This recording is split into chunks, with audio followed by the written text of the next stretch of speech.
Hi, my name is Akarsha, and today I'm talking about three topics. What should VSNA do for the youth? What should the youth do for the VSNA? And what should parents do for the youth and the VSNA? When youth live in the USA, the Indian culture and the American culture are bound to clash, and this presents many problems. For not only the youth, but also for the parents. Many norms of the American culture are looked upon as taboos by the Indian culture, such as eating meat or dating. Therefore, VSNA, the youth, and their parents have to work and collaborate in order to reach a compromise.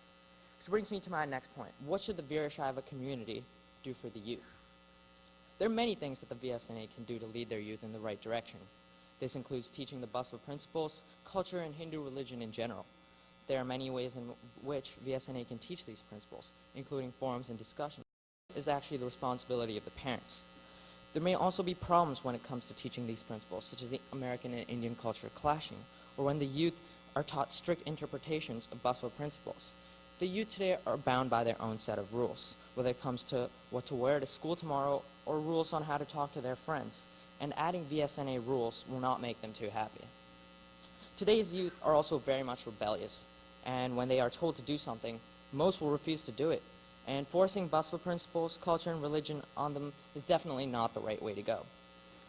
I personally would hate it if my parents suddenly started forcing me to follow rules that I am unaware of. One way that principles and culture should be taught is by teaching it at local levels, such as the local chapter meetings. Older youth who are more knowledgeable should teach these to new and inexperienced youth. Youth also have a very small attention span, and if we were to be lectured about our cultures or Basva principles, we'd quickly lose interest and become bored. One solution to this is to hold forums where the youth can discuss these topics, as we're doing at this convention, and make it fun for the youth so that they keep coming back for more. This way, VSNA can lead the youth in the right direction, as well as teach them the core beliefs. In order for the youth to learn and respect VSNA has to give more credit to the youth. They cannot be treated as 5-year-old children, but need to be treated with respect and as adults. The youth can handle the responsibility, and it should be given to them. The VSNA also should be more liberal when it comes to the youth, as there is a whole generation gap between the youth and their parents, and both these generations have had different experiences. So the VSNA cannot expect the same from the youth as from the parents. This way, it becomes easier for the youth to understand the principles and beliefs, and makes it easier for VSNA to teach them. I also believe that VSNA should devote part of itself mainly to youth activities, especially at the local chapter. This way we can all come together and share different thoughts and ideas and learn from each other.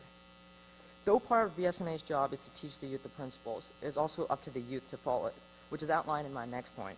What should the youth do for the VSNA? The youth also have to do some things for the VSNA as well, and I believe as Indian kids who grew up in an Indian household, it is part of our responsibility to do so. Basvana's core principles and beliefs included charity and hard work, and what better way to follow this other than volunteering? The youth should volunteer at the local chapter and get involved in the activities and the ongoing events. By volunteering, we're not only helping the community, but learning and following the core principles of Basvana also.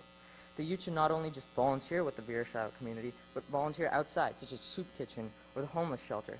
When it comes to volunteering, there are many opportunities that the youth can follow. Other than volunteering, the youth should also take an initiative to learn some of the principles and the culture themselves. There are many great ways to do this, including researching on the internet or getting together in groups and discussing these topics. Many sites provide Vaishnanas and Basavana's beliefs. Another way to discuss these topics is with their parents or discuss these topics with each other at the next Virashaiva meeting. By doing this, the youth are learning their culture in their own fun and interactive way. The youth should also respect the culture and beliefs of the VSNA. They should try to live by and follow the principles that they are taught. The youth necessarily do not have to be devout followers, but they should respect the religion and culture. The youth should try and practice Virashaiva principles in their everyday lives. They cannot completely adapt to the beliefs. They can take it step by step and do it gradually. An example of how to do it is the not eating meat, which is one of Basavana's principles. Many youth here eat meat, and if they wanted to follow this principle, it would be very hard for them to give up on eating meat. And if they wanted to follow this principle, it would be very hard. And I do not ask the youth to completely give up on meat, but I do ask them to make small changes that are accommodating to them. One solution can be to giving up eating meat for a week or a couple of weeks per month. By doing this, you're still following the principle, and you're not sacrificing eating meat completely either. This way, you're living by the core principles of VSNA. VSNA and the youth have their roles and responsibility to play for each other, but to complete the picture, parents are also needed. Which brings me to my next point. What should parents do for the youth and the VSNA? Parents have to do many things for the youth, including accepting the American culture and teaching their kids their own culture. Parents who have grown up in India have a hard time adapting to the culture here that the youth are so comfortable with. This presents many problems. The parents operate on their own level while the kids operate on their level. With this difference, it becomes harder for both the parents and the youth to solve problems together.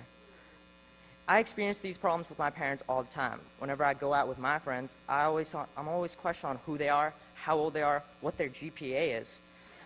My parents also make me call them every half an hour or an hour to make sure that I'm fine. Although I understand that this is for my own good and I can take care of myself, I believe I should give them given more freedom. I believe that parents should indulge themselves in the culture and be okay with the norms if it is dating or eating meat. These are all harmless activities that put no one in danger. Even though it does go against some of the parents' own beliefs, parents should be more accepting toward that. Therefore, parents should be more liberal and flexible when it comes to dealing with different cultures and dealing with the problems that they may present to the Indian culture that they grew up with.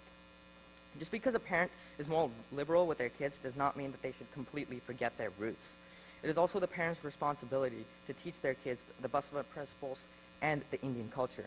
Most of the Indian parents have had a first-hand experience with Indian culture, and this presents a good opportunity for the youth to learn from their parents. This way, the youth can get the best of both worlds. If the parents teach it to their kids, most kids will often live by these principles and follow it when they get older. Parents can teach and explain Vachanas, the history of Veerashaiva, and the life of Basavana to their kids. Parents also have a responsibility to VSNA, and they should also indulge in the plethora of activities that VSNA presents and participate in these events and take their kids to it. Parents should also try to live and breathe the principles of Basavana. This sets an example for their kids and also inspires the kids to follow in the footsteps of their parents. And today, I'd like to end today's discussion by saying that Basavana's principles teach us to better ourselves through work and others. And by following this, we're not only doing the right thing, but we're also making the world a better place to live in. And I hope you guys learned something today. And with that in mind, I hope that you guys enjoy the rest of the convention. Thank you.